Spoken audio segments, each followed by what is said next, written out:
independent in thought and punk rock in life. It's the Chad Benson Show. Hey, how you doing? My name is Greg Knapp.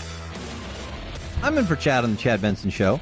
Hope you're getting ready for a big Labor Day weekend extravaganza. You can jump in to the Chad Benson Show. It's 844-DIG-CHAD, 844-DIG-CHAD, and you are in. You can go to thechadshow.com and pay attention online as well. Lots of ways to be a part of the program and lots to do. It's not a sleepy little Labor Day weekend Friday. There's a lot of stuff going on, and there's a lot of breaking news. We've got President Trump supposedly off the record to Bloomberg reporters talking about trade deals with Canada, saying some things that he really didn't want the Canadians to hear. And somehow that information leaks, and it gets to the Toronto Star, and now it's in the paper, and now it's going to hurt the negotiation. So we'll get into that. We've got information about somebody trying to basically use foreign money to fund the Trump, pay for Trump inauguration tickets. The question is, did anybody in the Trump inauguration team know about it? There's a lot of crazy stuff going on in politics today that will hit big time. But first, I wanted to talk about just how weird things are getting in America. And this is what I mean. If I told you 5 years ago, 10 years ago, maybe 5 years ago wouldn't have been as big of a stretch, but let's say 10 years ago. Or let's say when you were a kid. If I told you, hey, you know what, in your lifetime, you're going to have people who are socialists running for the presidency of the United States of America. You would have said, well, they can run. I mean, we've had communists run before. You know, the Communist Party's here. I mean, they can run, but they're not going to have a chance. Okay, let me rephrase. You're going to have socialists have a chance of winning the presidency in your lifetime. Now, that's a little different. If I told you 10 years ago, you're going to have a progressive / Democratic socialist running to be the governor of Florida, and he will win the Democratic primary, what would you have said? Well, he's not exactly a socialist. No, he's just endorsed by one, Bernie Sanders, and he's pushing $15 an hour minimum wage, which, by the way, has closed restaurants and bars everywhere it's gone. Ocasio-Cortez, the Democratic socialist who won in New York City, she is so tone deaf. She was tweeting out how sad it was that the coffee shop she used to work at closed and didn't even bother to read the story about it closing, where the owner said it was closing because of labor costs, because of $15 an hour minimum wage. I mean, it sounds great. We're just going to artificially raise everybody's wages, except for the people whose businesses close. And now there are 150 people who used to work at that coffee shop who are out of work. But hey, it sounds awesome. Yes, great job. And so you've got that guy, Andrew Gillum in Florida, Democratic progressive, running for governor, $15 an hour minimum wage, abolish ICE, of course, increase taxes, single payer health care. Because remember, you know, that's just going to save us money. I mean, it's like Medicare for all. Everybody loves Medicare. You realize Medicare is over $100 trillion in unpaid liabilities. That there's no way that you can do that. $32 trillion, was it over 10 years or something like that? If I'm remembering correctly, I have to look that up again. But I think that's what the latest study said on it. There's just no way. There's no way. But he's leading in one poll right now in Florida. Are you kidding me? Nope. It's an amazing time.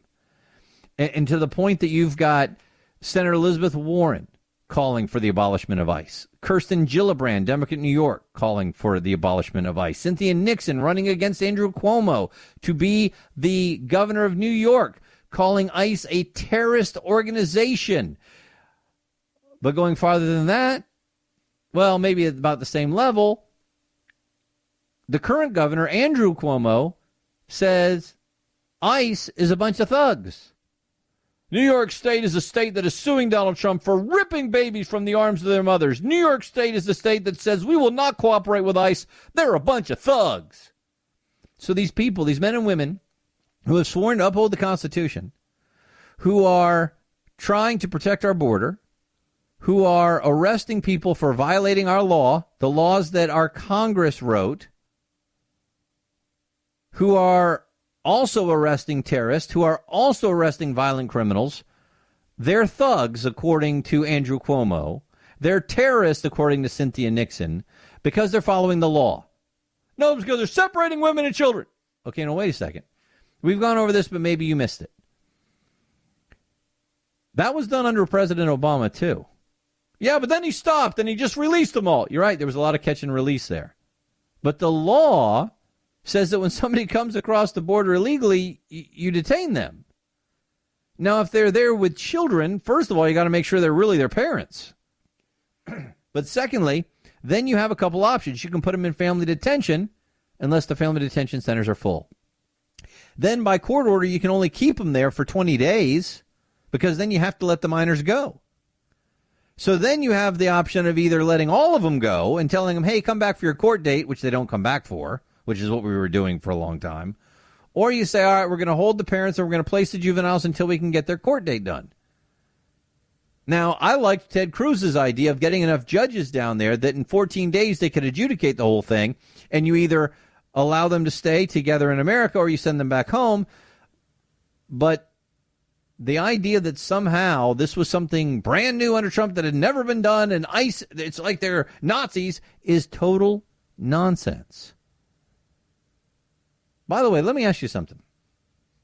Because, people say, well, it's not fair that they get arrested and separated just because they came into America. Well, they broke the law. Yeah, but they broke the law because they were just trying to make a better life for themselves. I mean, sometimes it's all you can do. Okay, so let me ask you this. Let's say that you're poor and your license was suspended and you can't pay the money to get it fixed, but you still need your car to drive to work. And you're driving to work with a suspended license, and you get pulled over because one of your taillights is broken, and the cop runs your driver's license and finds out that you're driving with your license suspended.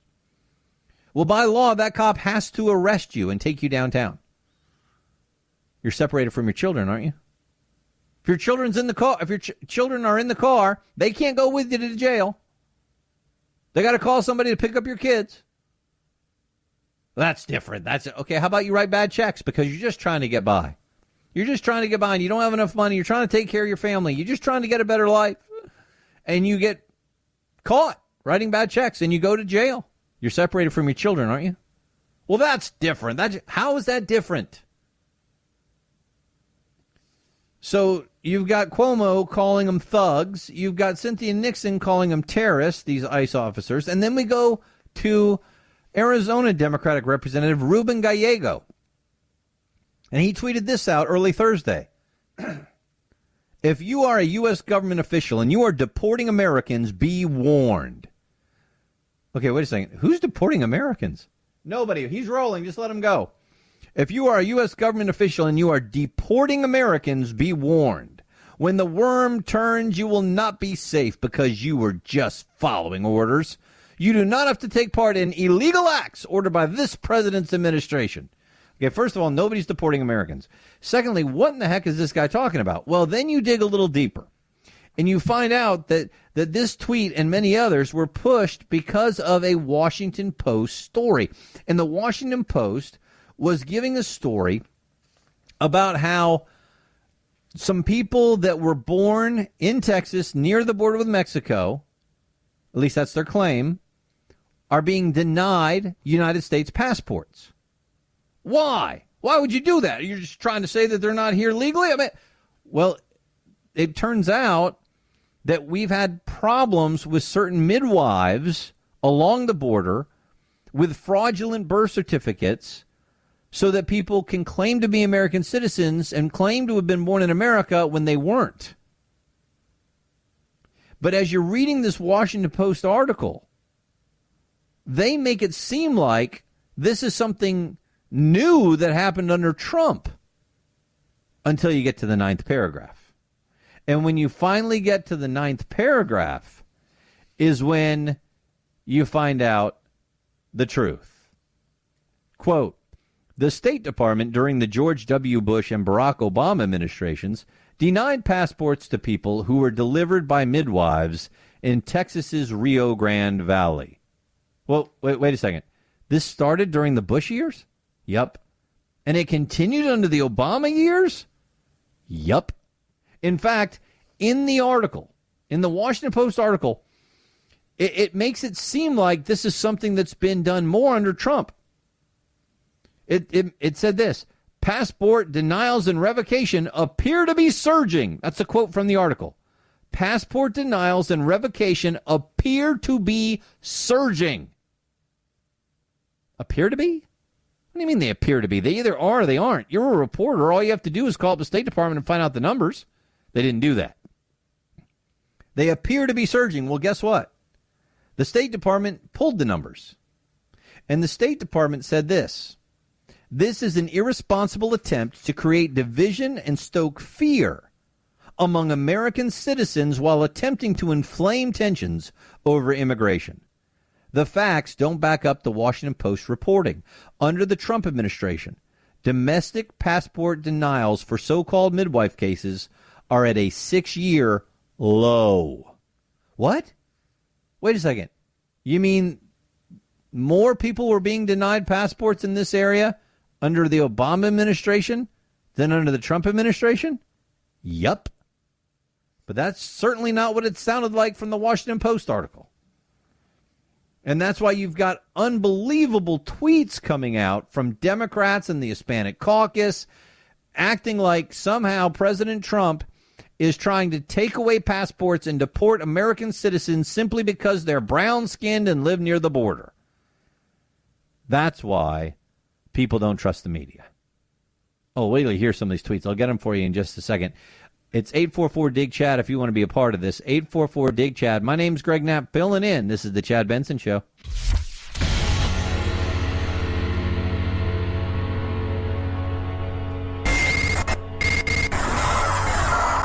No fake outrage here, just the real thing. The Chad Benson Show. And my name is Greg Knapp. I'm in for Chad Benson on the Chad Benson Show. You can jump in at 844-DIG-CHAD, 844-DIG-CHAD. You can also go online, thechadshow.com.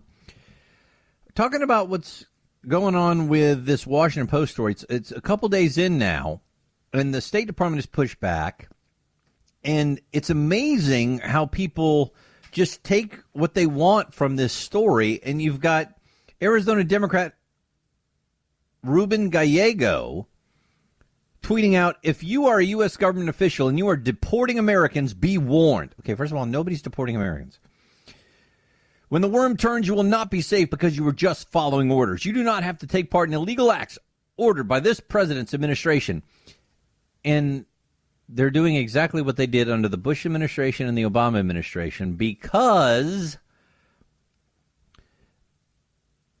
the Post reported in 2008. Now think about this. The Washington Post reported on why this was a problem in 2008. And yet their story the other day made it seem like this was, something so new and surging. No, 2008. The Washington Post published a piece and said this, quote, the federal government won convictions against dozens of South Texas midwives from 1967 through 1997 for fraudulently registering births that they did not deliver, with most convictions coming after 1980. At least 65 midwives had been convicted of fraud. So what was going on here was that they were certifying these people were born in America when they weren't so that they could be American citizens. And then they were using that fraudulent birth certificate to get passports. And finally, we started figuring that out, and we prosecuted these people. And there are still people who are part of this that we're trying to make sure don't do it. But the rejection of passports for people in this situation is at a 6-year low, and the Washington Post said it appeared to be surging. That's why people don't trust the media. That's why they call it fake news. So even from that article, that even if you read the whole article, at least finally in paragraph 9, it told you that this started under Bush and continued under Obama. That didn't stop some of the Republicans and lefties from going nuts. Representative Gutierrez, U.S. citizens, including veterans and law enforcement, being jailed on suspicion of being Mexican, denied U.S. passports, Trump escalating attacks on U.S. Latinos and people of color. Total nonsense. Tom Perez, Americans are being held, targeted, and denied their rights because of the color of their skin. Total nonsense. Hispanic Caucus, this administration's anti-immigrant nationalistic rhetoric and policies are now targeting U.S. citizens in an attempt to deny them of the rights the Constitution guarantees. Are these people going to apologize for sowing this kind of division and this kind of racist attack against the president based on the truth of what the State Department is saying and what that Washington Post article said now? I wouldn't hold my breath, would you? This is why people don't trust the media. And it's why you need stuff like talk radio to at least get you some of the truth. 844-DIG-CHAD to get you on board and give your opinion on 844-DIG-CHAD. You always got to go to Florida for the crazy stories, don't you? All right, you ready for this? William Parrish Jr. and Mackenzie Dobbs, hey, they needed to make some money. So like any good entrepreneurs, they came up with a business model, and they would make it a stay-at-home business. That's a good way to start. You know, not as much startup cost that way. They just decided that their home business was going to be selling drugs out of the trailer. And then business was booming so well. These are all allegations, of course. The business was booming and doing so well that it got a little suspicious with all the people coming in and out of their trailer all day long and all night long. So another brainstorm. Got it. Listen, it works for Starbucks. It can work for us. Drive-through window. So in their trailer, you know, they have a little window in the kitchen. So they just made that window their drive-through window. And they put up signs to direct the traffic and everything. And everything was going really well till the cop showed up. Now, why did the cop show up? Well, according to the Ocala police, they said that they got some tips on it. And there were some overdoses nearby. And they found them. Now they're charged with driving under the influence, keeping a dwelling used to sell drugs, possession of drugs with intent to sell, resisting arrest with violence. Other than that, they're having a great weekend. Got to tell you what's going on with President Trump and trade and off-the-record remarks. My name's Greg Knapp, and for Chad Benson on The Chad Benson Show. The Chad Benson Show.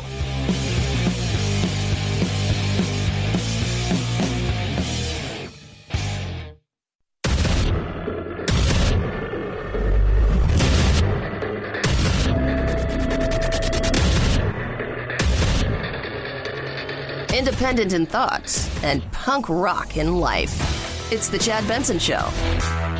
And my name's Greg Knapp, in for Chad on The Chad Benson Show. Hope your Labor Day weekend is off to a good start. Lots to do, I'm sure. And we were talking about the illegal immigration situation, Washington Post story that was very misleading, making it seem like the Trump administration was increasing the number of passports that were rejected for people born in the Texas Rio Grande Valley based on something that started under Bush and continued under Obama, when actually it's at a 6-year low.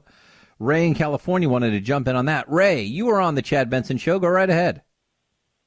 Yeah, I just wanted to make everybody aware that I'm going to say the mainstream media, or a high percentage of it, is trying to get people to think that anybody that supports Trump's agenda of making America great again doesn't like anybody that isn't white. And that is just the worst thing that anybody could ever say. I am so unracial as far as how I look at people. It's, you know, the character that they have and how much they, you know, put forth in life, not anything to do with the color of their skin. But if you listen to any of President Trump's rallies, and when he talks about the unemployment rate for Hispanics or African-American people, you will hear the loudest applause line of almost anything. Maybe when he talks about the flag or something that comes close, but you just listen to who is supposed to be these racists that don't like anybody and is all they want is white people, and that's just not the case. You're going to get the cheers and the applause. They want to see everybody succeed. It's not just if you're white or brown or black or yellow, but that you have the ability here in America to succeed just by going out and trying. And well said. This is the greatest country anywhere. That's a great point, Ray. You know, it is strategically impossible to win the presidency in this country by trying to get the racist vote. There aren't enough. There aren't enough people to elect you dog catcher if you're running as a racist. But the mainstream media wants you to believe that that's what's going on. And they did the same thing to the Tea Party, Ray. I went to so many different Tea Party events, and I actually saw black people at Tea Party events. I saw Hispanic people at Tea Party events. I saw Asian people at Tea Party events. And guess what? I didn't see anybody calling them names. I didn't see any kind of racial animosity at all, because people were united under this idea that we're taxed enough already. It had nothing to do with racism. Remember how they tried to make it seem like all the Tea Party people are about to become violent? I never saw violence at Tea Party rallies. I saw people being, actually picking up trash at the end of Tea Parties. It wasn't like what happened with Occupy Wall Street. Yeah, they left the city in shambles when they left behind. They're not looking out for everybody. They were just spoiled rich kids that wanted to get out there and protest. Well, look at the difference, Ray, when Antifa has a protest and they beat people up and throw Molotov cocktails and do vandalism. The report is it was a mostly peaceful rally. When the Tea Party has a rally, they almost had violence. There wasn't. It's unbelievable. And that's why people don't trust the doggone media. And that's why when Trump speaks out against the media, his people get excited, because they're tired of the double standard that they see in the reporting. It's really that simple. Thanks, Ray. I appreciate it. You can jump in as well at 844-DIG-CHAD, 844-DIG-CHAD. And he's dead on. And by the way, since we're talking about Trump, how about this one? I think President Trump really blew it. He said he was going to talk to some Bloomberg reporters off the record. Now, hang on a second. If anybody knows that he cannot trust reporters, it should be President Trump. There are no reporters, just regular journalist reporters who want to help this man. And if there's any way to hurt him, they want to. I mean, all you got to do, there are actual reporters who have written, this Trump guy is so different and it's so abnormal that we can't just be our normal journalists. We can't just be neutral. We've got to really lead this country in a way to get rid of this guy. I mean, that's what they're writing. I'm paraphrasing, but yes, there are, esteemed journalists who have written things like that. So why would Trump trust any reporter with off-the-record comments? So that's on Trump. But this is what is being reported by Daniel Dale and was reported in the Toronto Star. President Trump is trying to work out a trade deal with Canada. President Trump right now is killing it with trade. He got a great deal with Mexico, it looks like. It's much more fair for us. The EU has already come down just the other day and said, you know what? We're willing to go to zero on car tariffs if America goes to zero on car tariffs. Awesome. Now we want that on agriculture, too, and we'll see if we get it. But some good stuff's happening. And he's been trying to get Canada to move for a better trade deal between the two of us. So why doesn't he just say, hey, Canada and America, we're working on something that'll make it great for both nations. Free and fair trade. Instead, he goes, let me tell you something off the record. So Daniel Dale says, Trump said off the record that any deal will be totally on our terms. Trump said he's scaring Canada into submission by repeatedly threatening auto tariffs, showing the Canadians a picture of a Chevrolet Impala, which is assembled at the GM plant in Ontario. Here's what happened, says Daniel Dale. I obtained these quotes. I'm not bound by Bloomberg's off-the-record promises. I asked the White House and the Trudeau team, Canadian Prime Minister, for comment. The Trudeau team, which is certain the quotes are accurate, sprung them on Trump's team at the meeting this morning. The White House hasn't disputed the authenticity of the quotes, but suggested I shouldn't publish. Okay, now, so here we go. So President Trump shouldn't have said this to anybody, especially a reporter, because it's going to leak. It's going to get out. And now the Canadians are ticked off, and they've got to save face, and they've got to act like they're going to be tougher negotiators than they've ever been. They brought these quotes to Trump's people in their meeting today. So that's on Trump for trusting the media. But then we move to the next level. What happened to a reporter living by, hey, this is off the record, right? Yeah, it's off the record. Okay, so that means you can't quote me, right? Yeah, that's right. So since they couldn't, they leaked it? That's fair? Oh, there's no such thing as fair with President Trump. We've got to get that guy. It doesn't matter how we do it. I mean, we didn't do it. We leaked it. Maybe some people got, I don't know, but that Toronto reporter got it. I don't know how that happened, but now it's out there, so what are you going to do? So did they leak it? Would they ever admit they leaked it? Or did somebody from the Trump team leak it? Well, Daniel Dale continued. He said, Deputy Press Secretary Lindsay Walters said, if this was said, it was said in an off-the-record capacity. I understand you guys have obtained it. I'm not sure where you've obtained it from. The Canadian team won't comment on what has happened this morning, but the White House has made clear to me that the comments were indeed raised. So now it says Trump spokesman Walters is telling me her comments were off the record, which they weren't. This is the official White House comment, which does not deny the Trump quotes. The Canadian-American negotiators continue to work on reaching a win-win deal that benefits both countries. Well, then Trump took to Twitter and tweeted this out. Wow, I made off-the-record comments to Bloomberg concerning Canada, and this powerful understanding was blatantly violated. Oh, well, just more dishonest reporting. I'm used to it. Yes, you are used to it, so why did you do it? At least Canada knows where I stand. Really? You wanted Canada to know that? Because if you wanted Canada to know that, you could have just told them. Now, Bloomberg spokesperson said this. When we agree that something's off the record, we respect that. Really, then how did they get the information? So there's only two ways. Somebody in Bloomberg linked it, or somebody on the Trump team leaked it. What do you think? So here's my... Do you think Trump should have done this off the record? Number one. Number two... Do you think Bloomberg leaked it, or do you think somebody in the Trump team leaked it? And number three, do you think it helps or hurts these trade negotiations? I'd love to know what you think. 844-DIG-CHAD, 844-DIG-CHAD. And while we're talking about President Trump, let's hear some of the audio from his rally. He was doing another one of his rallies, and this got people all stirred up. He started talking about the Department of Justice and whether or not the FBI and the DOJ are doing their jobs or not, with everything that's been going on, with all of the text messages and the Peter Strzok and the Lisa Page and the Bruce Orr and Bruce Orr's wife working for Fusion GPS. So you had the FBI married to a woman who was working for the organization that took money from Hillary Clinton's campaign and the DNC to get dirt on Trump from Russia.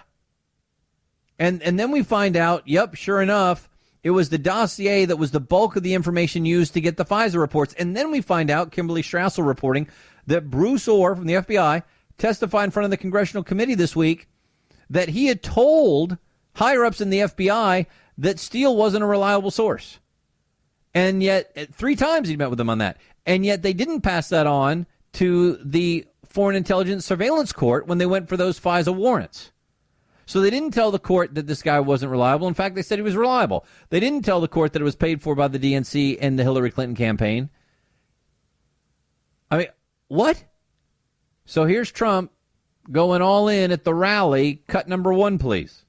All I can say this, our Justice Department, our FBI at the top of each, because inside they have incredible people, but our Justice Department and our FBI have to start doing their job and doing it right and doing it now. Okay, well, what if they don't? Cut 2, please. What's happening is a disgrace. And at some point, I wanted to stay out, but at some point, if it doesn't straighten out properly, I want them to do their job. I will get involved, and I'll get in there if I have to. Okay, what does that mean exactly? Disgraceful. What does that mean, I'll get in there if I have to? Now, Trump has already said that he's not going to fire Jeff Sessions, the Attorney General, at least until after the election. Well, what's he talking about this other stuff, getting in there if I need to? Is that just red meat for the crowd? Is he serious? Is he talking about trying to fire Mueller? Is he talking about firing Rosenstein from the FBI? Or is he talking about declassifying information. See, that's where I think he should step in. See, the president is allowed to declassify anything. And a lot of this information on exactly how the FISA warrants were obtained, exactly what was told to the FISA court, exactly why these Americans were unmasked in some of the surveillance that was done under the Obama administration, that kind of stuff, making that open and available, I think would be a big, big step in letting America know what's really happened. And he can do that. What do you think? 844-DIG-CHAD, get you on board. 844-DIG-CHAD, and you are in. My name's Greg Knapp. I'm in for Chad Benson on The Chad Benson Show.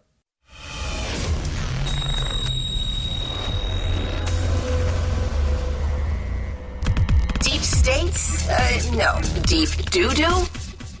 Yeah. The Chad Benson Show. My name's Greg Knapp, filling in for Chad Benson on The Chad Benson Show. TheChadShow.com and 844-DIG-CHAD get you in. And one of the things we were talking about was President Trump off the record to Bloomberg talking about how, he's killing it against these Canadians and he's going to do the negotiations totally on our terms and that he's scaring them into submission, repeatedly threatening auto tariffs and showing the Canadians a picture of a Chevrolet Impala, which is assembled in Ontario. And somehow those comments leaked and got into the Toronto Star.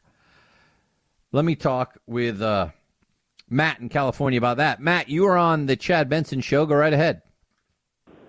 Hey, how you doing? Yeah, I just think it's kind of humorous that so many people believe that Trump actually got played by these people. He's been negotiating deals for a long, long time, and where has he failed in negotiating so far for our country?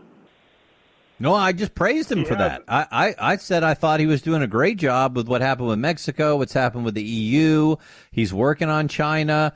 I think it's been going really well. But so you don't think that Trump feels like he was betrayed here? You think it was all part of a master plan? Oh, I think he was betrayed, but I think he knew he would be betrayed. Right, that's what I'm saying. But yeah, you think he knew it was going to leak and he did it on purpose? Absolutely. Absolutely. How does that help him with Canada?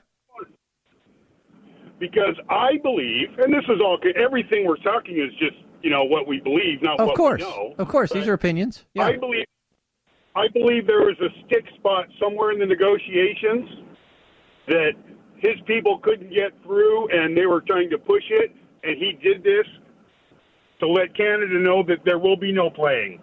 But why not just tell them outright? Why have to go through this? Well, when has he ever done things the subtle way? That's a good point. That's what I said. It could be that they leaked this on purpose. It could be that they knew this was going to happen, or it could be that Trump really is ticked. I appreciate it, Matt. Let me get Mike in, too, and see what his take is. Mike, you're on the Chad Benson Show. Go right ahead. Yes, sir. Hey, I was, first of all, I agree with that last caller 100%. But I was calling about the Jeff Sessions, the investigation that's going on. Oh, yeah. Well, let's remind everybody that President Trump talked about, hey, if they don't get this thing going, I may have to step in here. And he talked about he won't fire Sessions before the midterms, but he hasn't promised anything beyond that. Go ahead. Yeah, exactly. And, I watched the whole rally. I always watch every rally because you just can't miss those. They're great. But the thing is in the very beginning, I thought that what they should do is declassify everything and everything out on the table. But since that time, we've seen a number of these people from, leadership like Peter Strzok and Lisa Page and Rybicki and, now it's Bruce Orr, right? And right. I don't think any of these people would have been – I don't think they would have been brought to the surface if we would have just done all this. Now that this has come out, though, I don't think we can trust this Uber guy that Sessions appointed. I don't think we can trust the Inspector General because I don't think there's any teeth there. We just keep hearing all these things, right? And then what's the consequence? Nothing. Sessions is missing in action. So I think that Bruce Orr still works for the FBI. You know, I mean, Bruce Orr still works for the FBI. Peter Strzok at least was finally, let go. But you're right that there's an awful lot of stuff that's gone on that sure seems like there's some criminality there. And the only person that you're going after are people like Paul Manafort and Michael Cohen on things that have nothing to do with the Russian investigation at all. Let me say one more thing. If Trump were to step in right now, the difference between now and earlier, if he were to step in now at this point, it places such a huge responsibility because so many more people have been found with wrongdoing. It places an obvious wrongdoing on this. And now I think the time for sitting back and letting these people expose themselves is kind of to capitalize on that. Now we have to do the next step. I think it's perfect timing. I think we got to run Mike. We're up against it. I understand your point, and you're right that we know an awful lot of stuff now that we didn't before about how bad it was at DOJ and FBI. Maybe when the report from Mueller comes out, that's when Trump should declassify everything so we can see the whole story. My name's Greg Knapp, filling in for Chad Benson. This is the Chad Benson Show.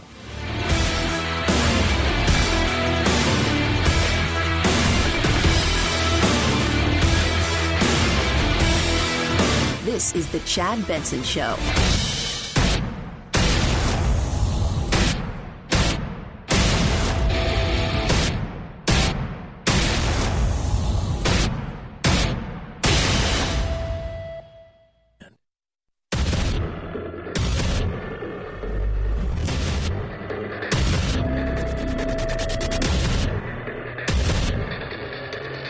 Independent in thoughts and punk rock in life. It's the Chad Benson Show. Hey, how you doing? My name's Greg Knapp. I'm in for Chad Benson on the Chad Benson Show. 844-DIG-CHAD gets you on board. 844-DIG-CHAD. You can also go to thechadshow.com. Lots of ways to get involved. So, competing funerals, which is a weird thing to say. I never thought I would actually say competing funerals, but there were competing funerals today. And so they were showing the Aretha Franklin funeral on CNN, but then the McCain funeral caught up, so they had to move the Aretha Franklin funeral to headline news and move the John McCain funeral to CNN. Are you keeping up with all this? And then we started to see what was going on at the Aretha Franklin memorial service, and I couldn't believe what I saw. It came out of a couple different newspapers, and I saw the photos. And I think it was the Telegraph that I saw the best photos of this. There was a front row of seats, elevated, with some very prominent guests for the Queen of Soul's memorial service. There was Bill Clinton. Right next to Bill Clinton, Jesse Jackson. Right next to Jesse Jackson, Al Sharpton. And right next to Al Sharpton, Louis Farrakan. Louis Farrakan. Louis Farrakan is an anti-Semite racist. He is the equivalent of David Duke. What is he doing at Aretha Franklin's funeral? Now, from what I understand, Aretha Franklin didn't give all the details on who should be there and who shouldn't be there, but somebody in Aretha Franklin's orbit decided Louis Farrakhan not only should be invited, but Louis Farrakhan should be in a place of honor in the front row, in this elevated seated area, next to Al Sharpton, Jesse Jackson, and former President Bill Clinton. Why? I mean, it would be like having David Duke in a position of honor at Senator McCain's memorial service. People would be freaking out. Why is Louis Farrakhan at Aretha Franklin's memorial service? Look, racism isn't right or left. Racism isn't white or black or Hispanic or Asian. Racism is just wrong. I don't care whether you hate people because they're black, or you hate people because they're white, or you hate people because they're polka dot. You hate people because of their skin color. You are wrong. And Louis Farrakhan does, by his own words. And he's sitting there in a place of honor. Here it is from the Telegraph. Says, his views on Jews, gays, and immigrants show a total lack of RESPECT. Somebody tweeted that out. Photos and live stream video showed the controversial religious figure sitting on the stage during the service today. Farrakan met Franklin way back in the early 70s, and he said they had a great relationship. This is a guy who has said that white people are the devil. He has said anti-Semitic things over and over again. I'll read you a few of his top quotes. White people are potential humans. They haven't evolved yet. He said that in 2000. The white man is our mortal enemy, and we cannot accept him. I will fight to see that vicious beast go down into the lake of fire, prepared for him from the beginning, that he never rise again to give any innocent black man, woman, or child the hell that he has delighted in pouring on us for 400 years. That was 2002. 2003, Louis Farrakhan. I'm not into integration. I ain't for that. God told the Jews he didn't want you intermarrying with others, but you disobeyed him. He don't want us uniting into this that he's come to judge. You can't integrate with wickedness if you want righteousness. Wow. 2015. White people deserve to die, and they know it, so they think it's us coming to do it.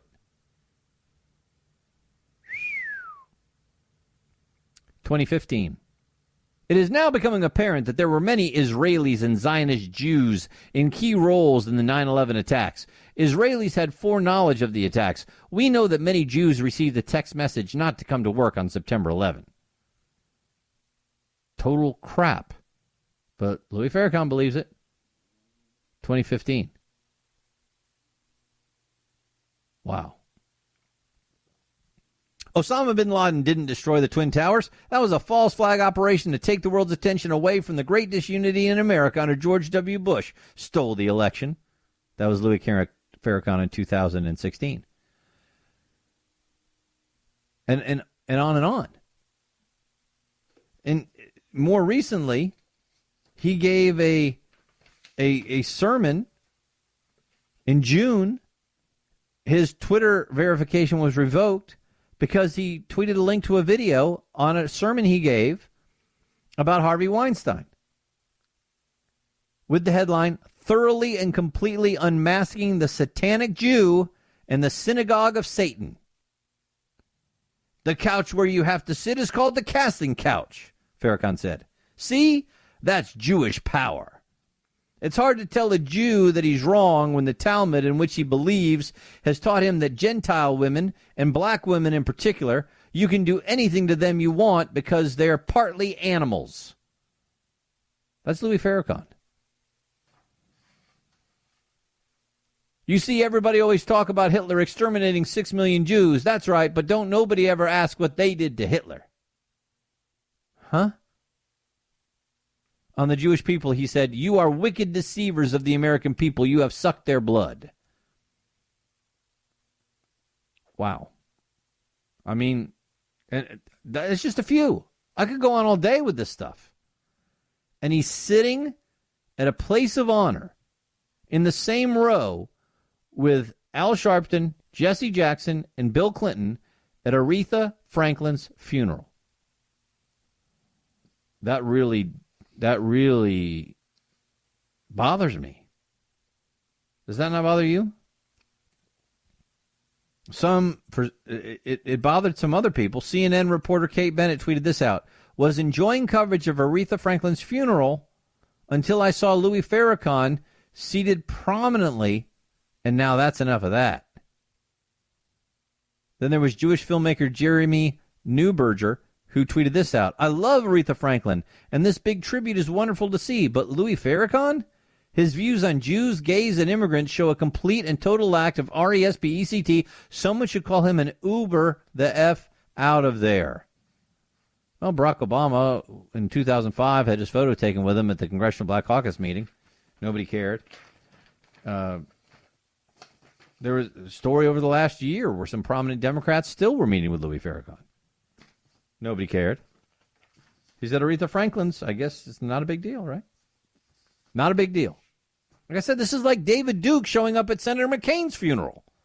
It doesn't matter whether it's black to white or white to black or Hispanic to Asian, whatever. Racism is just wrong. Anti-Semitism is just wrong. And yet, well, you know, it's just different. All right, okay, now I'm going to go really politically incorrect on you. I want to know if there's ever too much of a good thing. I think Senator John McCain was a great American. I thoroughly respect his service in the U.S. Navy. Can't imagine what he went through being a prisoner of war. I think he served our country admirably. I don't agree with all of his policies. I don't think he's not as conservative as I would have liked him to have been. I don't like the way he tried to undermine Trump's agenda. But that doesn't mean that I don't like the man. I think he's a great man. He was a great man. He was a great American. He was an American hero, really, for what he did when he was a prisoner of war. But is there a time when you're like, okay, dude, how much are we doing on this? I mean, August 29th, lying in state at the Arizona State Capitol Museum, right? The third person to lie in state in the rotunda in the last 40 years. Then, on August the 30th, Arizonans lining the 50-mile stretch of Interstate 17 as the motorcade made its way through Phoenix to memorial service. Then they had the memorial service. August 31st, another viewing held at the U.S. Capitol. Then a final memorial service at the Washington National Cathedral. Then tomorrow, 8:30 a.m., casket will be moved by members of the armed forces to a motorcade, taking him to the Washington National Cathedral. Then it will stop at the Vietnam Veterans Memorial. Then it will be a private ceremony. Then George W. Bush and Barack Obama will take the mic and eulogize them as well. So this thing's been going on for, it was yesterday and even the day before that. So like 4 or 5 days here. Wow. Look, here's why I bring it up. I'm just saying there comes a point to me, and I don't care whether it's a Republican, a Democrat, a president, a vice president, a senator, whatever. To me, we're getting to the point where we're elevating one person too much above other human beings. And this might just be me, and that's why I'm throwing it out to you. 844-DIG-CHAD. Because I know I've got this inside me where I really don't like it when we try to elevate one human above everybody else. Because I think we're all God's children. And I think we're all of equal value. Now, I know some people accomplish more in their lives, and I get that. Not everybody's going to have their funeral on TV. I get that. But at some point, even with some of the stuff that happened with Ronald Reagan, at some point I was like, all right, already. See, I don't want people to be elevated to basically the level of royalty. You know, we fought a war to get rid of royalty. And we've turned our politicians and Hollywood celebrities and sports athletes into like a new level of royalty where we hold them up above everybody else. And I just don't think it's good. And I think it's a little overkill, guys. I think it's a little much. Maybe it's just me. 844-DIG-CHAD, get you on board. I know a lot of people say, how dare you, sir? I'm just trying to tell you what goes through my head, man. I just think it's a little bit much. 844-DIG-CHAD, get you on board the program. I've got some good news for you got to hear, too, in just a second. My name's Greg Knapp, filling in for Chad on The Chad Benson Show.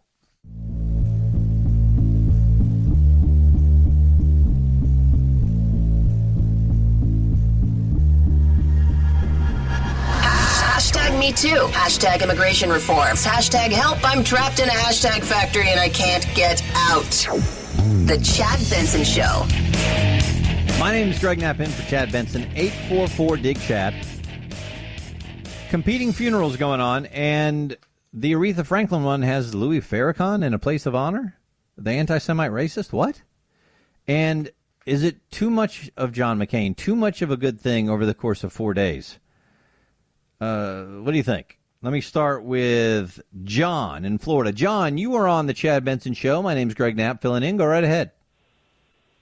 Hey, how you doing, Greg? I had commented yesterday that it's like, how much are they going to cover wall-to-wall John McCain? They've been covering it since last Saturday. Since his passing, they've been the tributes. There's been the historical John McCain, his time in Vietnam as a POW, his time as a senator, his family, his time as a maverick in the Senate. I mean, it's like, oh, my gosh. I mean, are we going to get, how many more days of coverage wall to wall on CNN with all the pundits and MSNBC and all the pundits, commenting on what a great guy he is. And then I started thinking about it, and it seemed like they're using his passing as a bludgeoning tool against Donald Trump. Bingo. Bingo. There's no doubt about it. John, you're at, let me jump in and we'll keep, don't go away. I want to keep talking to you, but absolutely right. That's exactly what I have written down here. This is to hit Trump. And it's the same thing. Joe Biden took shots at him yesterday in his eulogy. And John McCain took a shot at him by not inviting him. And yet all the mainstream press would say is how petty Trump was over Senator McCain and his passing. Now, look, I agree, that President Trump could have handled it better. But John McCain was petty in what he left after the grave, and so were his people petty in not inviting Sarah Palin and 3 of his top aides who helped run his campaign. And the media is, like you said, they're using this to go after Trump. This is what a real Republican is like. This is a good Republican. These are the people we need in office. Now, of course, that's not what they were saying when he was running against Barack Obama to be the president, remember? But now these are everybody loves John McCain now, right? Right. Well, he's a good Republican because he dares to go against the Republicans and against Trump. He was against Trump. The Democrats like him. Yeah. And listen, I like John McCain as a person, and I like John McCain as a Navy sailor, and I have great respect for everything he accomplished in his life. But like you said, holy cow, it's been going on since Saturday. Yeah, it's like, when is it going to end? It's, like I say, I was in the Marine Corps for 6 years. I understand the sentiment to honor those who are due honor. We've honored him. Let's move on. I think I've seen John McCain more dead than I ever saw him alive. Exactly. That was rude. I shouldn't have said that. That was draw. But it's just you got to say what you feel. Thank you, John. I appreciate it. I'm glad that I wasn't the only one. And I know there are people, well, why do you hate John McCain? I don't hate John McCain. I think he's great. I have the greatest respect for his family. My niece worked for his campaign, and she told me he's a great guy. I have no doubt about that. I think he's awesome. I just don't see anybody being treated like this. I don't necessarily think they should be. Let me get Mark in, too. Mark, you're on the Chad Benson Show. My name's Greg Knapp, filling in. Go right ahead. Hi, Greg. How you doing tonight? Doing well. I wanted to say, as a long-time listener, second-time caller, okay? But you commented on why Louis Farrakan is at Aretha Franklin's funeral. Right. And me being an African-American, I understand why, and I'm going to try to explain it to you. Aretha Franklin was born in 1942. I'll tell you what, hang on. I don't want to cut you short. Hey, Mark, hang on. I don't want to cut you short. I'm hearing the music, and there's no way you're going to get it all in here. Hang tight with me over the break. I want to hear your point of view on this, okay? Hang tight. Then I got some good news for you and some bad news for you on what's going on in America. Mark, you hang in there. Let's hear why Louis Farrakhan should be at Aretha Franklin's funeral in a place of honor. My name's Greg Knapp, Chad Benson Show.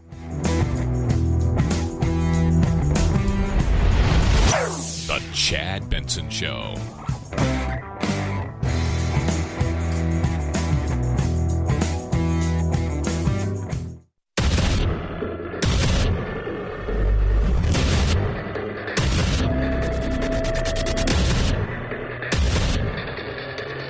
Independent in thoughts and punk rock in life. It's the Chad Benson Show. My name's Greg Knapp, in for Chad Benson. We were talking about how Louis Farrakan has a position of honor sitting in the front row at Aretha Franklin's funeral on TV next to Al Sharpton, Jesse Jackson, and former President Bill Clinton. And I read you a bunch of his most racist and anti-Semitic statements and told you why Twitter had pulled him off Twitter because of the latest comments he made about Jews. And I just don't get it. It'd be like David Duke sitting in a place of honor at Senator McCain's funeral. So Mark said, Greg, I'm going to explain it to you. Mark, go right ahead. Okay. Aretha Franklin being 76 years old, and I'm sure Louis Farrakan's up there in age too. I really don't know exactly how old he is. He's up there, yeah. But, yeah, he's up there. But my opinion on that is that they both went through the struggle in the 60s. They were in the mid-20s. They were just starting out in life. They had nowhere to go but to each other. You know, during the Civil Rights Movement, that's all they knew. They both were stars, up-and-coming stars back then. So I'm sure they became friends, you know. And to compare David Duke and John McCain, no. John McCain would never have him at his funeral. Right. So, You know, precisely because he's a racist. Are you denying that Louis Farrakhan is a racist? By far, no. No. And I don't believe in Louis Farrakhan either. Wait, a man that says the white... Hold on a second. A man who claims the white man is the devil, that white people aren't human, but they're evolving, that says all the quotes that I read you, that's not racism. It is racism. I agree with you. So my point is, I understand. Hold on. Now it's my turn to ask you a question, Mark. So I understand what you said, that they were both in the struggle. I totally get that. Absolutely understand. But at some point in your life, don't you have to say, listen, Louis, I can't keep hanging out with you because you're an anti-Semite, racist, crazy man. Well, I mean, that's like telling an old drinking buddy, hey, I can't drink with you no more. Well, let me tell you a story, Mark. I had an old buddy. I had an old friend of mine from college. We're watching TV together in my house, and a scene came on TV, and he said, look at that N. It's my friend. I said, get out of my house. That was it. I never hung out with that guy again. I think you have to be able to say something's wrong with you, and I'm not hanging with you anymore, even if you are my friend. People need to get over that, Craig, because they put that stuff in music. They put it on TV. It's a common word. But that's not every day. Get over it. It depends on how you use it. Black man. And it depends on how you use it, which I'm sure you would agree with me. It depends on how you use it. Yeah.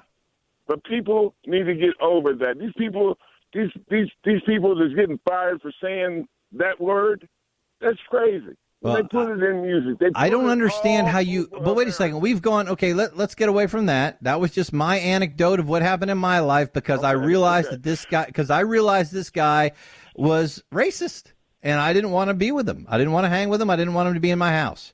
That's my point. Is that when you realize somebody's racist, then why would you keep hanging with him? You admitted Louis Farrakhan is a racist, so why would people keep hanging out with him? Well, why does he still have a place of prominence? I don't believe, God rest her soul, the Queen of Soul, I don't believe she had anything to do with it, for one thing. You know, the family might have involved. It may be. In there. Maybe. It may be. Yeah. If it was her call, like John McCain did his funeral, when he picked and chose who he wanted to come to his funeral. Right. Maybe she didn't. Maybe she just didn't do that. Okay, so here's the other. Then why would her family do it? I don't understand why anyone anymore, with everything this man has said, with everything that's on the record, would want anything to do with him and still claim that you're not part of what he believes. That's my point, is that you can't have it both ways. I don't know either, Craig, but somebody needs to tell him that it's not only just white devils, it's black devils, it's brown devils, it's red devils. There's all kind of devils out there. There's good and bad people of all colors. You're exactly right. Yeah. You just ain't going to get around that.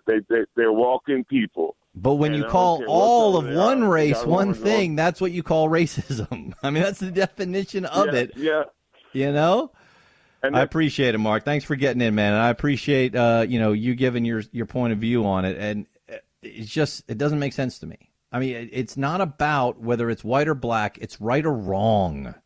And being racist is wrong. Period. I mean, I thought we got through that.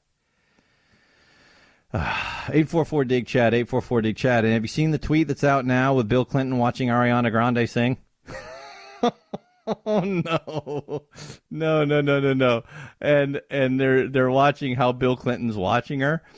And it was Casey Dillon that tweeted it out and said, oh, my, Bill Clinton is creepy as hell. Because he's really kind of looking a little too happy watching Ariana Grande on stage. Hey, come on. It's Bill Clinton. Haven't you figured this out by now?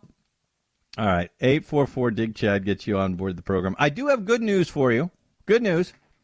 Jobless claims are lower than expected. The 4-week average now has hit the lowest level since 1969.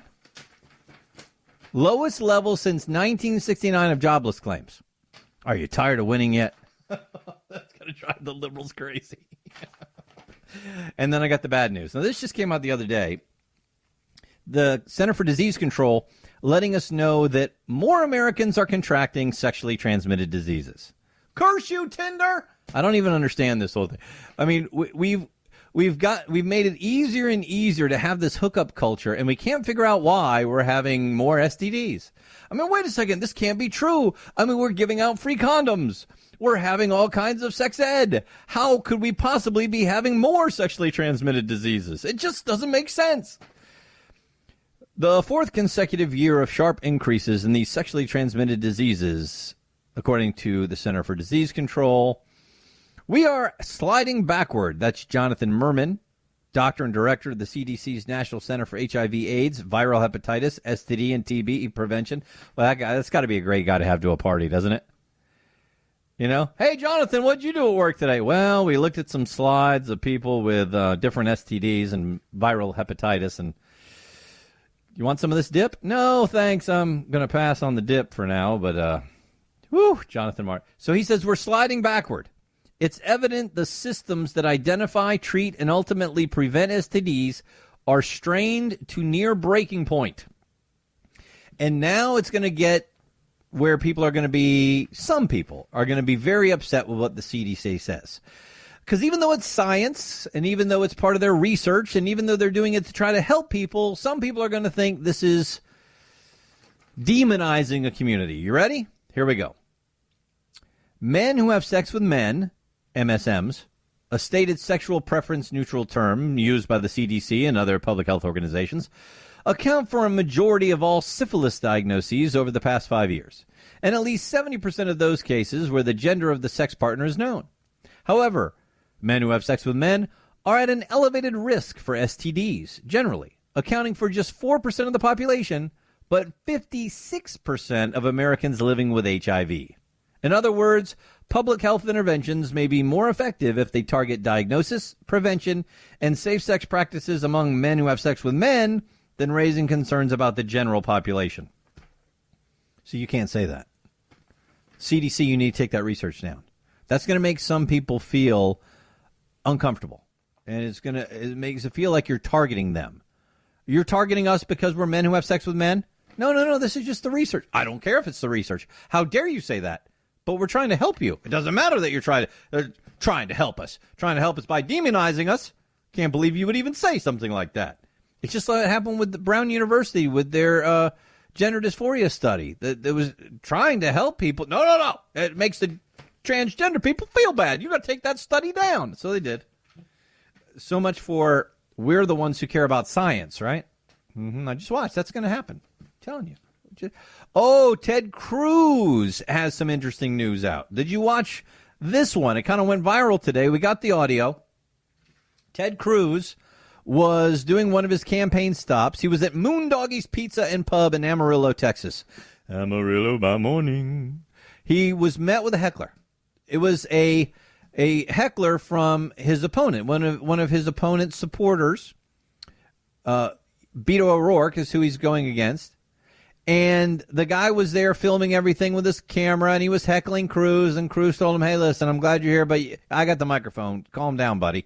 And then Cruz started talking about the Second Amendment, and a guy in the crowd shouted out about it, and then the heckler shouted. Listen to this. Cut 8, please. On the Second Amendment. Oh, we will! Okay, all right. You want the exchange of the entire election on the Second Amendment. Come and take it. And the Beto O'Rourke supporter screams, oh, we will. You want to sum this entire election up. That's their approach. They want to come and take it. And the question is Texas going to stand up and defend our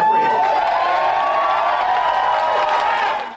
And the place went nuts. Now, it's a little hard to hear, so let me set it up again. So Ted Cruz moved on to now on the Second Amendment, and a guy in the crowd goes, come and take it. You know, like, yeah, come and take our guns. Give it a try.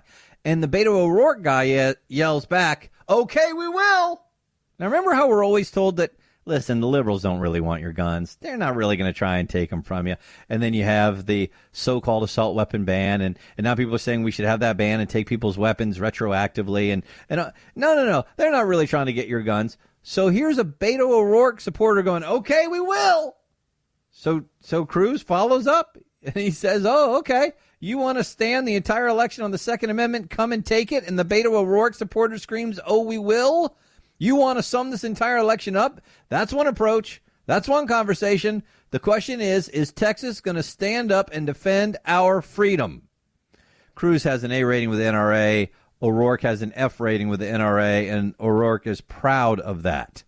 So Cruz went on to say, Congressman O'Rourke is a vocal proponent of gun control and restricting the Second Amendment rights of law-abiding citizens, but those anti-gun views are not reflective of the values of Texas.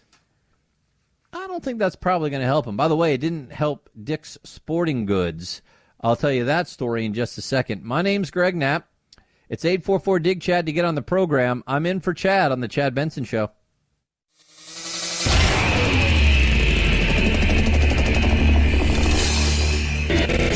Are you PC and groupthink brainwashed? Time for a double detox shot of Chad.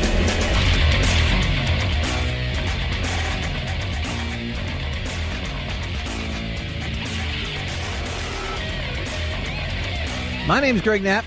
I'm in for Chad on the Chad Benson Show, 844-DIG-CHAD. I wanted to let you hear just a couple of the random cuts from President Trump at his rally. Let's hear cut 4 if we could. The Democrats, they call themselves... Hold on, we'll get it here in just a second. The Democrats, they call themselves the resistance. That's what they're good at. Resisting and obstructing. They are obstructionists. Every day they are resisting the will of the American people and trying to undermine the verdict of our democracy delivered so strongly in 2016 like never before delivered. Well, I don't know, like never before, but he's right that's what their whole reason for existing now is to resist everything that is Trump. And it is to obstruct him. But you know what? I'm really not upset that they don't want to help him with his agenda. I mean, they're the Democrats. They're against the Republican agenda, and the people who voted for them sent them to D.C. to try to slow down or stop the Trump agenda. I don't blame them at all. That's the same thing when the Republicans were trying to obstruct what President Obama was trying to do. That's part of the checks and balances of our system, right? I mean, imagine you elected somebody to push your values, right? They say they have the same values as you. You elect them. They get there, and they go, well, this guy was elected president, so I guess I'll just vote for everything he wants. Of course you wouldn't. You'd be very upset at those people. So I don't really blame the Democrats for trying to slow down his agenda. Not at all. That's what they're supposed to do. What I do blame them for is when they really twist the truth and try to make it seem like everybody who supports what President Trump is doing with his agenda is a racist and try to divide the country. That stuff bothers me. But let's hear cut 5 from Trump, too. The most remarkable thing about the modern Democrat Party is how truly undemocratic they really have become, right? The so-called resistance is mad because their ideas have been rejected by the American people. And we're getting rid of those bad ideas one by one so fast. And it is driving them crazy. That's my favorite because he's right and he loves it. I think part of the reason that Trump still does these rallies is that he knows it drives the left and the media and the Democrats, but I repeat myself, crazy. They just can't believe that there are people out there that really like Trump. They can't believe that there are people that would cheer some of his ideas. They must all be racist. This whole country's a bunch of racists. Didn't this country elect Obama too? Well, that doesn't matter. It's totally different. Come on. Okay. I love it. It's good stuff. All right, let me get you this. Dick's Sporting Goods. Remember, after the Parkland shooting down in Florida, Dick's Sporting Goods said, we're taking a stand. And they decided to restrict gun sales at their stores. You had to be 21 or over to buy a gun. And they totally stopped selling what they called assault-style weapons, which, of course, are really just semi-automatic rifles that look scary if you're a Democrat. And at the time, people like me said, well, we'll see how much this hits Dick's Sporting Goods, because the idea of your company becoming political and getting involved with something that is that politically charged doesn't make a lot of sense to me, because yeah, you might get 50% to really love you, but the other 50% may hate you. And I thought you're just simply trying to provide a service. So I said, you know what, it's probably going to hurt them a little bit. Well, now Dick says comparable store sales from the previous year are off 4%. The company's same store sales from the previous year down 1.9%. The results, according to this report, clearly weaker than expected. So a report by the Wall Street Journal revealing that Dick's Sporting Goods move to restrict these gun sales has negatively impacted their previous quarter's sales. Dick's added, in addition to their new gun policies impacting sales, Under Armour's decision to sell in other stores beyond Dick's has also hurt their numbers. And conservative shareholder David Almasi said he tried to tell them about this and stand up for gun owners, but it didn't work so well. Yep. What a shocker. Who could have seen that coming? Oh, that's right, all of us. You don't have to get political. Just provide the service you said you were going to provide. And trust your customers. My name is Greg Knapp, in for Chad Benson. This is The Chad Benson Show.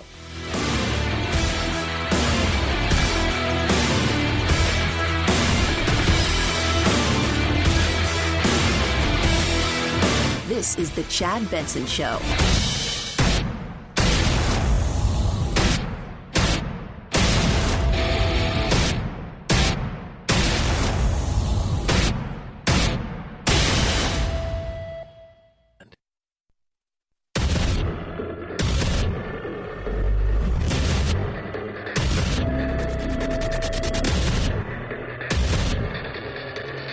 Independent in thoughts and punk rock in life. It's The Chad Benson Show. This is cowardly backstabbing by the president. My name is Greg Knapp. I'm in for Chad Benson. On The Chad Benson Show, you can jump in as well. 844-DIG-CHAD, 844-DIG-CHAD. And I think I told you yesterday that if you really hate Trump, don't worry, because he has to resign now because Al Gore asked him to. Well, we got the audio now. There's a little bit more detail. And what happened was there was this guy interviewing Al Gore about climate change again, of course. And so he asked Al Gore if he had a message for President Trump. What would his message to President Trump be on climate change? Here's Al Gore, cut 6. What's your message to President Trump when it comes to climate? Oh, my only message would be resign. I mean, I don't mean to be flippant about it. No, it's not really a joke, but it is a joke, but it's not a joke. I mean, I don't want to be flippant, but I am being flippant, but I'm laughing, but I'm not laughing. It's kind of a nervous laughter. It's kind of a thing. I don't know what I'm doing, but I'm talking. I keep going. I don't know. I can't stop. It's just a thing. But, you know, he should resign. But he wasn't done. He went on to talk about how Trump is destroying the environment. Cut 7. I don't think he is prepared to listen to advice about the importance of clean air and clean water. Doesn't care about clean air, clean water. Gore went on to say they've made the EPA the CPA, the Coal Production Agency, instead of protecting the environment. But what's interesting is, under Trump, we've been lowering our CO2 emissions. Did you know that? Oh, man, it's this great piece by Stephen Moore. I think I referenced it for you before, that he wrote about a week ago. And he says, take a wild guess, what country is reducing its greenhouse gas emissions the most? Is it Canada, Great Britain, France, India, Germany, Japan? No, and no. It's the U.S. of A. Wait, there's no way. No way. With Trump, evil Trump out there, and he pulled us out of the Paris Climate Accords. It's funny you should mention that, because the only country that is actually meeting its goals in the Paris Climate Accords is the United States of America, and we're not even in the Paris Climate Accords. And we're the only ones actually meeting it. Oh, man, it's amazing. Listen to this. All right, the latest World Climate Report from the BP Statistical Review of World Energy finds that in 2017, America reduced its CO2 emissions by 0.5%, which doesn't sound like much, but that's the most of all major countries. By the way, we did that while our economy grew by almost 3%. So we had more growth and yet less CO2 emissions. Why? Why? How could we possibly do that? Fracking, which Al Gore and the so-called environmentalists hate. The fracking of the oil and gas allowed much more natural gas to be used for our electricity, and the natural gas burns much cleaner, therefore less pollution, less CO2 emissions, so cleaner air, cleaner water, fewer CO2 emissions, all under the evil President Trump. And all, by the way, while we pulled out of the Paris Accords. Oh, and guess what? Here's a little kicker. Back to Stephen Moore. Meanwhile, as our emissions fell, the pollution levels rose internationally and by a larger amount than in previous years. And this latest data also proves that despite all of the criticism across the globe and in the American media, Trump was right to pull the U.S. out of the flawed Paris Climate Accord. Nearly every nation that signed on to Paris and has admonished America for not doing so has already violated the agreement. No. The Europeans would never violate the... France is violating it. No! Yep. According to Climate Action Network Europe, quote, all EU countries are failing to increase their climate action in line with the Paris Agreement goal. All. So not a single one of them is living up to it. And all but 5 countries haven't even reached 50% of their current targets. I sometimes just got to laugh. But listen, they're talking a good game. They are talking a good game, Buster. And they may not be doing it right now, but they're saying they will. They're trying. And this is part of what we talked about. When we join these kind of accords, we're the only ones that actually do it. Everybody else cheats on it. And then we end up getting screwed and losing money and energy and production and economic output. And people get fewer jobs and less money. So this time we said, no, we're not doing it. And yet we're still doing it better than the other people that are in the agreement. 844-DIG-CHAD, get you on board. Oh, other good news about oil. They're calling it the oil export boom. Houston Galveston exports have exceeded imports for the first time. The Energy Information Administration announcing this month that the Port District of Houston Galveston began exporting more crude oil than it imported for the first time. That's pretty amazing. And, of course, it's because of the fracking and the horizontal drilling and the shale rock. And it's lowered the drilling costs, and it's allowed us to crank up more. According to Investopedia, the world's top oil producers of 2017, number 1 is the United States. Number 2 is Saudi Arabia. Number 3, Russia. Now, I saw something the other day that said it was Saudi Arabia, Russia, and the United States, and we had just moved into second place, but we could move into first place. So this is saying for 2017, we were in first place. So, but it's neck and neck, but it just shows you the greatness of American ingenuity.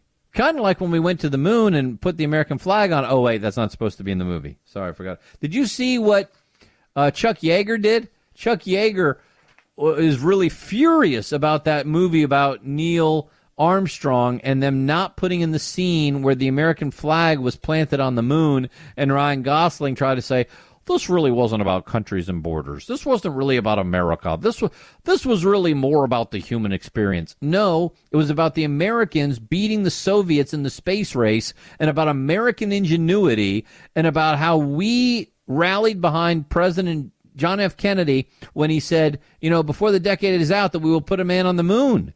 That's what it was all about. And you're trying to say that it wasn't? That we shouldn't be excited about what America did, and that we shouldn't have put that in the movie? Well, it was made by a French Canadian.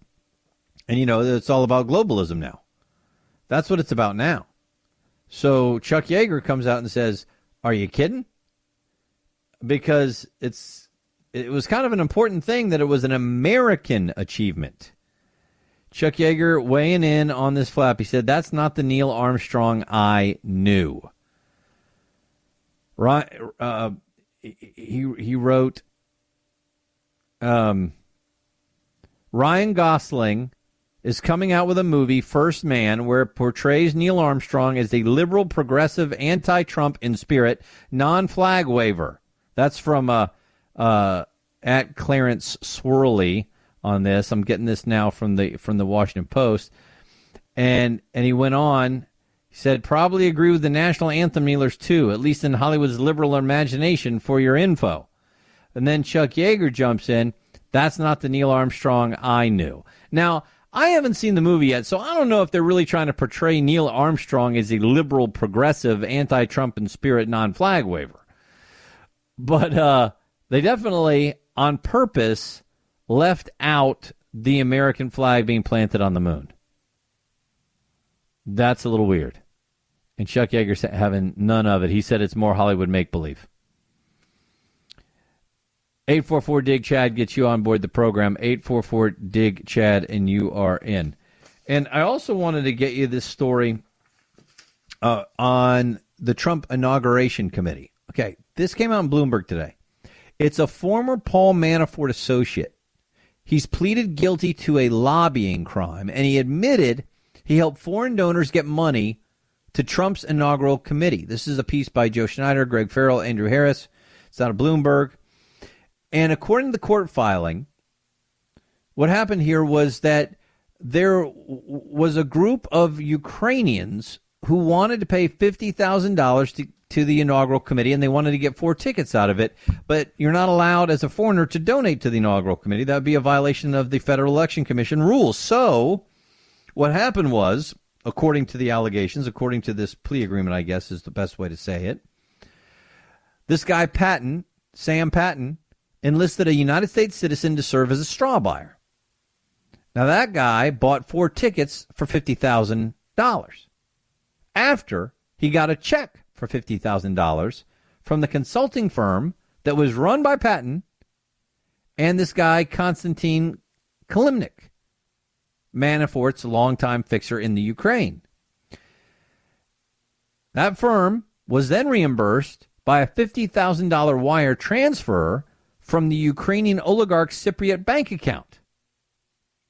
Wow, that was convoluted, wasn't it? So one guy buys it after he's reimbursed by this firm that's reimbursed by the guy in Ukraine, the oligarch. Well, it doesn't matter how many times you wash it, you can't wash that money to make it clean. It's still an de facto foreign donation. So he's in trouble for it. Now, here's the kicker to the story, though. As Bloomberg puts it, it's unclear whether anyone on the inaugural committee was aware that the money came from a Ukrainian or whether Patton has more to tell investigators into this matter. So bottom line, there's nothing in this story that says this guy was connected to the Trump campaign. He was a guy that worked with Manafort, but it doesn't say he was working for the campaign. He wasn't working for the inaugural committee. It doesn't say Trump knew. It doesn't say the committee knew. It doesn't say anybody really knew. So what does that mean for what's going on with Trump and the Russian thing and everything? Nothing. But it looks bad. And as long as it looks bad, we're going to make sure we keep... Okay, whatever. I really want to take a moment, just a moment, to support something that PETA is doing. The people exceedingly and totally annoying? No. The people for the ethical treatment of animals. That's the same thing. All right, I'll tell you the story in just a second. My name's Greg Knapp. I'm in for Chad Benson. 844-DIG-CHAD gets you in. This is the Chad Benson Show.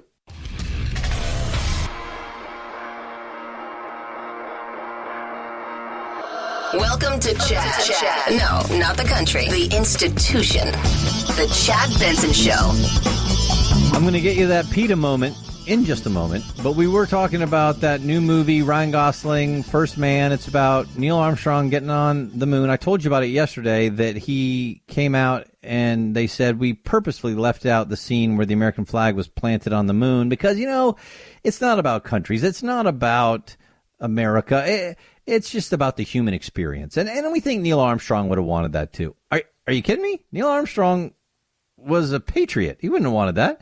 And Chuck Yeager goes, that's not the Neil Armstrong I knew. He chimed in on it today. Jess in Indiana wanted to join in. Go right ahead, Jess. Hello? Yes, sir. You are on the air. This is Charles. I'm calling here from Indianapolis, Indiana, on WIBC there, of course. Two quick examples of how Hollywood had to change things by pressure. When Pearl Harbor came out, I won't give away the surprise ending, of course, Disney claims they were under pressure to leave out the part about we used the atomic bomb to end the war. You'll have to listen to the voiceover how they cleverly got away with that. But the one that always got me, and you mentioned Canada a while ago, the French deal, when they were filming Superman 2, Richard Donner got kicked out, among other reasons, because he wanted the byline change where it says Superman fights for truth, justice, and the American way. When the posters came out, Donner was PO'd about it. They changed it to truth, justice, and the American way of life. Huh. That's interesting. And I said yesterday, my first thought was they left it out because of the global market, like you're talking about. That if you make it too American, then you're not going to do well in China and some of the other countries, right? Well, but that's not what they said. They changed Wonder Woman's outfit because of the fact of the Star Spangled Banner. Right. They did try to. They took away the whole American theme of Wonder Woman's outfit. I remember that. It's craziness. So because remember now, America really was never that great. We got to get Andrew Cuomo on the line. So you can't. You don't want to. You don't want to act like America's great or anything. Like we were the first ones on the moon, or the first ones to drive a car on the moon, first ones to play golf on the moon. Man, America's awesome. Are you kidding me? We don't just go to the moon. We plant the flag. We drive around in a little dune buggy. We play a little golf. I would have liked to have seen him kick a beer open and try and drink it in space. That would have been pretty cool. All right. I like it. I'm glad to be a part of it. I'm a proud American. 844-DIG-CHAD, get you on board. Wait, I'm sorry. I'm a proud globalist who believes that it's really about the human experience and has nothing to do with this country that I live in. I mean, how are we going to be great thinking like that? I guarantee you people in other countries want their country first. Sometimes I don't even know what's going on anymore, man. I feel like I'm living in a bizarro world. How about you? All right, here's my PETA moment. All right, so this one, I didn't have time to get to it yesterday, but I said I have to talk about it today because PETA is trying to stand up for the loss of 4,500 lives. And PETA wants to know why you don't seem to care. 4,500 lives lost. And all they want is a simple memorial, and the town where this happened won't allow it. Well, it's 45,000 lobsters. Wait, what? 45,000 lobsters. Lobsters? Yeah, the lobsters were killed. There was a big truck crash, and 7,000 pounds of lobsters, 45,000 lobsters died. Many of them were crushed, and many of them were skittered all over the road. How come I can never find roadkill like that? When I see roadkill, it's armadillos. How come I can't find 4,500 lobsters on the side of the road? Man, I could have scooped up some of those. I would have, given them a nice burial. Talking about. Some of the lobsters died from being crushed, said the police in the Bangor Daily News. The scene of lobster carnage was something I've never seen before. Why are you laughing about the lobsters? They died. Now remember, these were lobsters on their way to being eaten. That doesn't matter. They shouldn't do that either. So PETA wants a memorial. Countless sensitive crustaceans experienced an agonizing death when the truck rolled over and their bodies came crashing down onto the highway. That's from PETA Executive Vice President Tracy Ryman. PETA hopes to pay tribute to these individuals who didn't want to die, with a memorial urging people to help prevent future suffering by keeping lobsters and all other animals off their plates. All right, so wait a second. Doesn't something in the ocean eat lobsters? And when they get eaten, doesn't it hurt? So maybe it's not as bad to die by getting dropped into boiling water. I don't know. And you know what? I think what we should do, we should have taken those lobsters and then let them lie in state for a while in a pot and keep them warm with boiling water and then lay them to rest in nice little coffins filled with melted butter. We can make lemonade out of lemons. My name's Greg Knapp. I'm in for Chad Benson. This is The Chad Benson Show.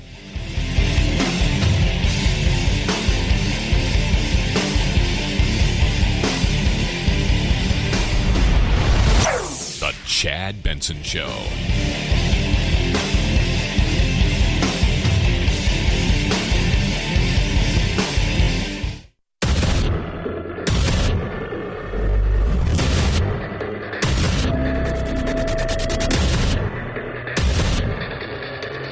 Independent in thoughts and punk rock in life. It's The Chad Benson Show. My name is Greg Knapp, filling in for Chad. You can jump in at 844-DIG-CHAD, 844-DIG-CHAD. Have you been following what's going on in California with the bullet train? I mean, this thing is talk about a boondoggle. And, you know, there were people that said this was going to happen when they talked about the California bullet train.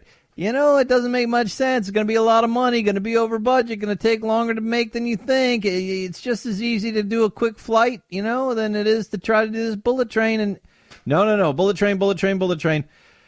And everything that the naysayer said is coming true, and then some. Here's the latest. Fox News.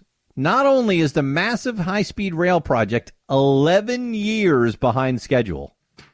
11 years. We were just talking about JFK gave a speech that by the end of this decade that a man will be on the moon, remember? So in less than 10 years, we put a man on the moon. The California bullet train is 11 years behind schedule. It would be funny if you weren't paying for it, if you live in California. And by the way, I'm sure they're getting federal funds for this too. Now they say they've got to ramp up the spending. See, they've got a 2033 deadline. Wait, 2033? It's 2018 right now. So that means 10 years to 2028. We're talking about another 15 years? Well, it takes time to build these things. How long did it take us to do transcontinental railroads the first time? We're just talking about one state. But in order to get it all done by 2033, they're really going to have to ramp up the spending. Right now, it costs taxpayers about $3.1 million a day, but they're going to have to ramp that up by about 9 times. What? It's a very aggressive spending rate, said Russell Fong, the authority's chief financial officer, to the LA Times. Said the future goals may be difficult to achieve. If the rail authority misses the 2033 target, then inflation will increase the cost by about $2 billion a year. Not by $2 billion, but by $2 billion a year. They're already talking about having to spend another $100 billion. But hey, it's worth it. Just wait till that train's in. I mean, it's going to be worth it. You're never going to get your money back from that. Ever. But it'll feel good. We'll feel like we are... Oh, man, we are just going to be riding on the bullet train of love, baby. Okay. 844-DIG-CHAD, get you on board. 844-DIG-CHAD. I saw this story the other day, but now they've got the dash camera footage out, and it's super scary. What happened was there was a woman at a bar. She got drunk, and she needed a ride home, and another lady put her in an Uber. This woman's estranged boyfriend thought he knew which Uber she was in. He didn't. He went to a different one and chased it. So he's chasing this Uber that he thinks his girlfriend's in. She's not. He's in a big truck. He's got a record, by the way, but the Uber driver doesn't know that. This guy's chasing him and trying to drive him off the road. Finally, swerves in front of him, slams on his brakes in this dark road after 2 a.m., jumps out of his truck and yells, I got a pistol. You want me to shoot you? I mean, he says, I got a pistol? You want me to effing shoot you? That's what the guy says as he jumps out of his truck and raises his hand as if he has a gun. I'm watching this dash cam. Well, the Uber driver also happened to be a concealed carry permit holder. He shot the guy. Shot and killed him. And you can see as soon as it happens, the passenger in the Uber vehicle goes, oh, my God. And the driver of the Uber vehicle immediately says, oh, my God. And he says he felt guilty about it, but he said in the seconds that it took from that guy jumping out and coming at me, I thought to myself, who's going to take care of my kids? He's a father of 3 with a baby on the way. He said when the man threatened him with a gun, he thought, who is going to take care of my family? He offered condolences to the man's family in a text message sent to CNN. But the sheriff said that this was a textbook case of stand your ground, that no charges would be filed against the Uber driver. And he had a stern warning to anybody else who might be tempted to act in the manner that estranged boyfriend did. He said, good people carry guns, and they will shoot you. A lot. Graveyard dead. They put out there the shooting started with an ex-con drinking at a bar, ends with an Uber driver killing him. The video and the text show the confrontation and show that the Uber driver was in the right. This guy, by the way, had just graduated the police academy as well. And he applied pressure to the guy's wound and called 911, but the guy died from injuries. And he said he felt guilty about it, but he took the shot in the moment he asked himself, who will take care of my family? It's the good. I mean, when you watch this dash cam video, they don't show the actual shooting. The guy's off screen when it happens, thank God. But there's no way you can say that Uber driver was at fault. This guy was just, and it just got me to thinking about all the crazy road rage that's out there. And if you're on the road right now for Labor Day, please be careful. It's just not worth it. It's not worth it to get into somebody. It's not worth it to give the one finger salute. It's not worth it to slam on your brakes when there's a tailgater. Just chill. I used to have road rage. I really did. And I finally got to the point where I was like, what am I doing? All I'm doing is amping this up. It doesn't make me feel any better. It doesn't take care of the situation. I can just ease back, be 20 seconds later to my destination, and let the guy go crazy down the road. It's hard. It takes a lot. And there are still times when I find myself wanting to get into it with somebody, and I just go, nope, not going to do it.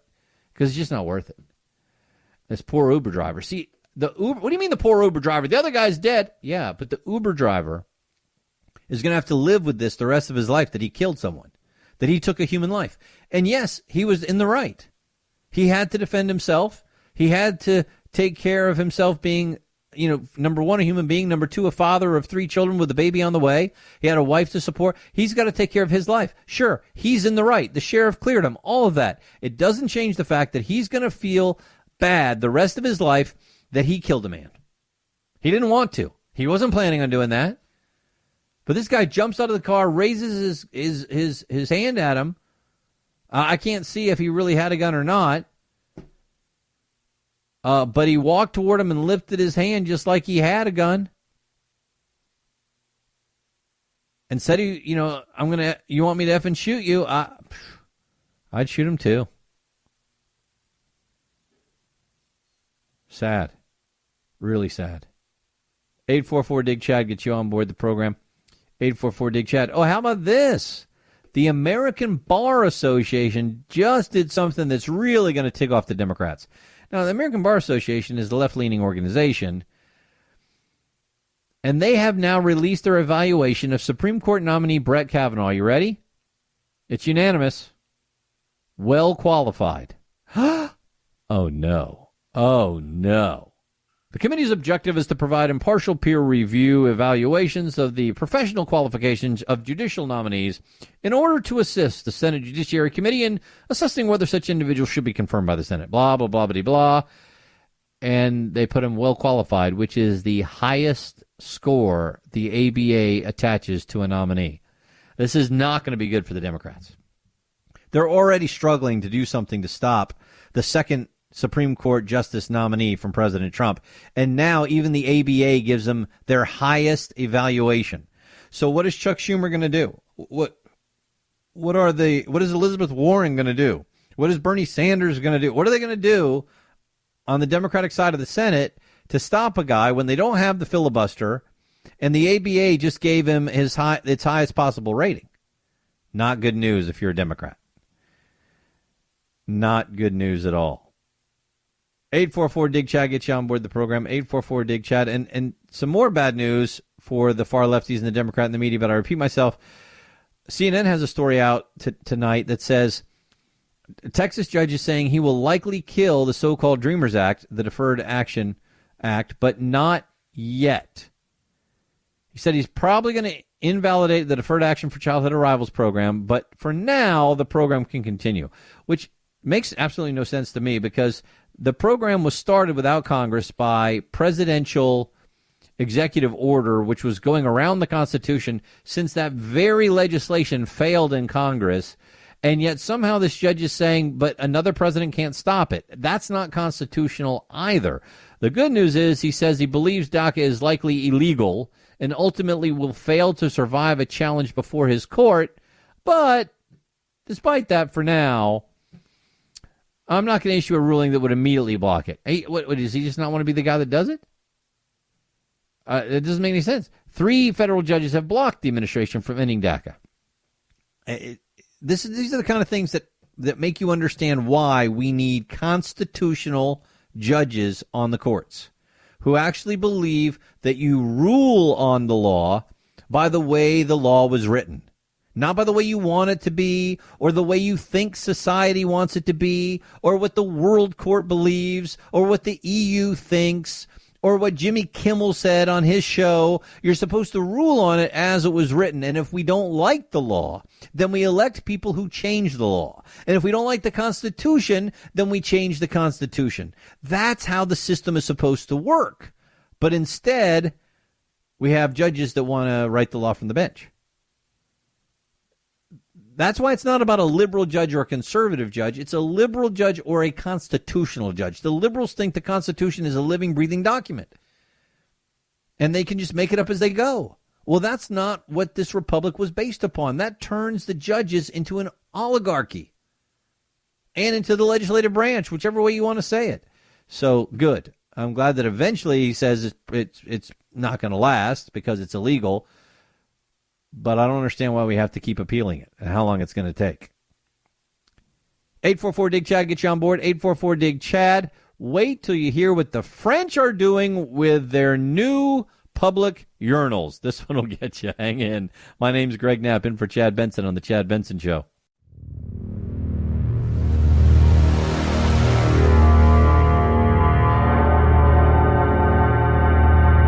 Take a fake news break. Check out the really important news of the day at our website, ChadBensonShow.com. Once there, click on Chad's free podcast and get real. The Chad Benson Show, where truth and the American way live. Print free. And my name's Greg Knapp. I'm in for Chad Benson. Chad Benson Show, 844-DIG-CHAD. Hope you're having a great Labor Day weekend and it's already kick-started and that you have great traffic flow to and from wherever you're going. I take you to France. Evidently, in certain areas of France, certain areas of Paris, they're having problems with men urinating in the street. I guess people get a little drunk, they don't have enough public restrooms, and they just start urinating in the street. So they said, what are we going to do about this? So they came up with eco-friendly public urinals, and they just put them on the side of the street. And not like a bathroom, just the urinal. So you're still like flapping in the breeze, but it's a urinal instead of just peeing in the street. Well, some people don't like them. Some feminists are very upset about them because they don't think it's fair that they're putting in these urinals for the men, but there's not enough bathrooms for the women. Oh, you know what? I can totally see their point. However, I don't think the answer is to fill in the urinals with cement. And that's what they did. So now the guys can't pee in the urinals that they spent money on as a protest that they didn't make enough bathrooms for the women. So they filled in the urinals with cement and covered them with stickers and tampons. Oh, that's nice. They also put on the protest stickers, "Are you a dog? No? Then why are you urinating in the street?" The stickers also pointed out the double standard over the urinals. Women who expose their breasts to breastfeed are asked to hide themselves. Men who take out their genitals to urinate are subsidized by City Hall. Well, I think they're missing the point. The reason they put those urinals in wasn't to reward the men. It was to try to stop the peeing in the street. And they figured that would maybe stop it. The eco-friendly urinals previously caused backlash after appearing on the popular tourist site popular tourist site in Paris. They fined a bunch of people, but it didn't seem to stop it. And they currently have 450 unisex bathrooms, 150 of them open day and night, according to the city. Obviously, they're not enough, and now those urinals have been removed. Oh, I love this story. This is from Bleacher Report. Joel Embiid from the NBA. I love this story. Listen, he's with the Philadelphia 76ers. And he says, I developed my shot really at the age of 16. I had no jump shot when I got here in America and played high school ball in Florida. And I just couldn't get my jump shot going. And then he says, quote, "The light bulb went off, man. I typed in the magic words to YouTube. White people shooting three-pointers." I'm not making this up. So Joel Embiid said he learned how to shoot by going to YouTube and typing in white people shooting three-pointers. Quote, "Listen, I know it's a stereotype, but have you ever seen a normal 30-year-old white guy shoot a three-pointer? That elbow is tucked, man. The knees are bent. The follow-through is perfect. Always. You know how in America there's always an older guy wearing like Everlast sweatshorts at the court? That guy's always a problem. His J is always wet." Embiid said that he barely knew anything about the NBA prior to moving from Cameroon to the United States at the age of 16. His mom wouldn't let him watch it, thinking it was best that he focus on school. And now he's kicking it. He's 24 years old. He's averaging 22 points a game, 47.8% shooting over the past 2 seasons with the Sixers. And he learned it all on YouTube. That's pretty cool. I like that story. All right. 844-DIG-CHAD gets you on board the program.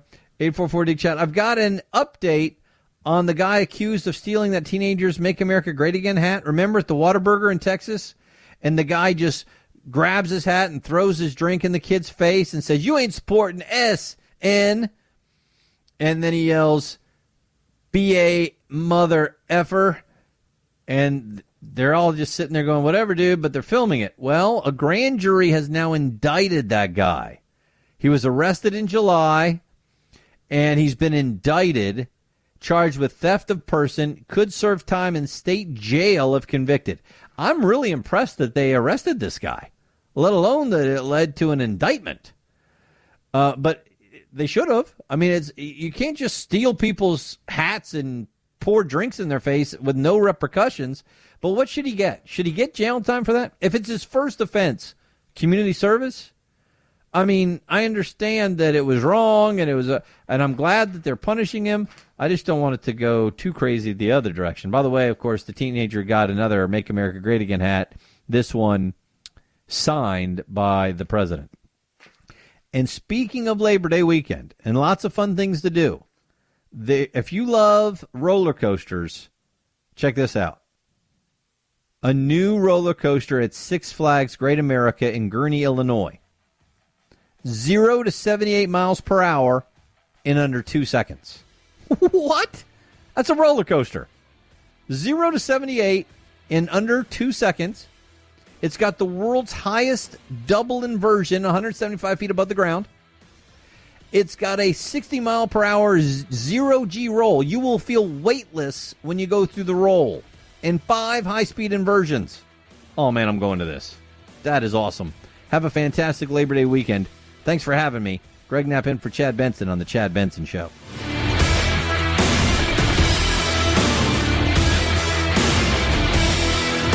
This is The Chad Benson Show.